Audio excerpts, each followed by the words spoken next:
Nanghambog ang mga CFD nga kuno tungod sa misa ng Katoliko ang ako amigo. Challenge nako sa tanang mga pares tibok Pilipinas o bisan pa sa tibok kalibutan. Bisahin ninyo si Strongman Alado sulusis semana. Tan-aw na to kung epektibo ba gyud ang misa sa mga kaparian. Kay kung dili na mo effect, nagpasabot ikit kana og wa kanay gahom ang misa sa tanang pares tibok kalibutan. Period.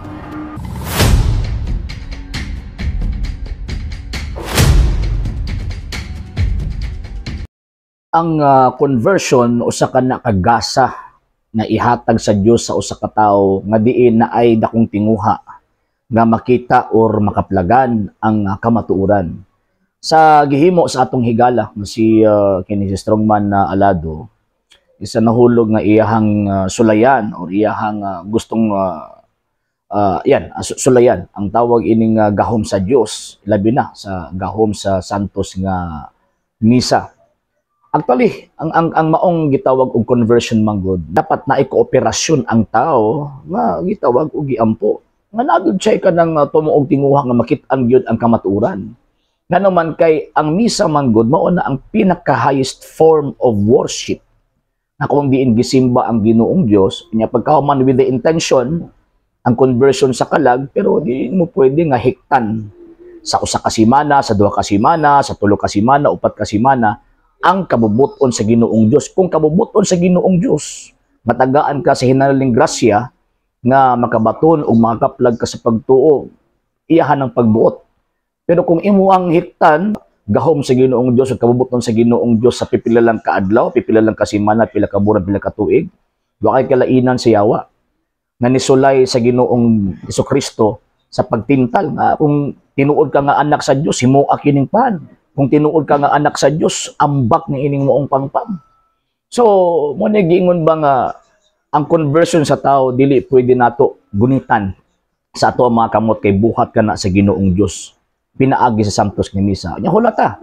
Kung tinuod gyud nga nangita kas kamatuoran, hulata nga i-convert ka sa Ginoong Dios. And at the same time, San Agustin, abi ninyo pila ka tuig na-convert si San Agustin pinaagi sa pag-ampo siyang mama og santos nga misa. Sabi niya pila katuig, 30 katuig. So ingon ana kadugayon kay makita man sa Ginoong Dios ang imong garbo. Kung dili nimo ipakita ang imong garbo, kung dili nimo ipaira lang imong garbo, tagaan ka sa hinanalang grasya sa conversion. Pero pag oras na gihapon, nagingon nga magpulos gihapon tong maong pag-ampog, maong misa kay mo man ang pagsimba sa Dios. Pero mo nagingon nga ang kooperasyon pud nimo sa grasya sa Dios kinahanglan. Number 2, kung ako ang pari, akong laruhon.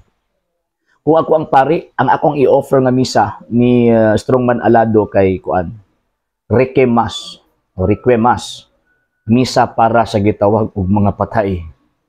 Nga naman sa hinungdan nga tanawa ra gud ng pagtuuhan, maka-impierno mo gud ng pagtuuhan ng iyang gigunitan. Nya kanang iyahang tawag ining pagtuo nga usakon ba ngit-ngit pa sa alkitran ba kung baga. Muna ang pari sa panahon sa Requemas, ang kasulya, itom, unya magmorn ang pari. Nga naman kay makaluluoy ang usa ka kalag sa usa ka tawo. Nga kabalo siya unsay tinuod, nya pagkahuman iyang atakihon ang tinuod na pagtuong Katoliko, madisgrasya gyud na ang imuhang kalag. Muna ang kinahanglan Requemas ang ihatag ini. And yun, with sa pag-ampo sa conversion aning maong kalaga. Pero at the same time, again, di na to mahiktan ang gahom sa Ginoong Dios. Kung nato siyang sulayan, mahulog nga nakig-atbang ta sa iyang gahom, nakig-atbang ta sa iyang kabubuton. So, okay? So, muna nga dita magkuhan ha. Himuon nato nga mas labaw patas Ginoong Dios ato siyang sulayan. Okay? Sa hindi pa po nakapag-follow sa mga pages po natin, i-follow nyo po yung mga pages po natin. RJ Horolanciano II, TV Apolia Punto Argumento page, Kuya Apologies TV page, and RJ's Vlog 2022. And pwede rin po kayo mag-send po dyan ng Facebook stars. And also, sa ating po mga channels, sa hindi po nakapag-subscribe, i-subscribe po ninyo yung mga channels natin, The Lay Catholic, Apologies International Official, RJ Sano II TV, Kuya Apologies TV, and Barrio Kawayan Religious Forum.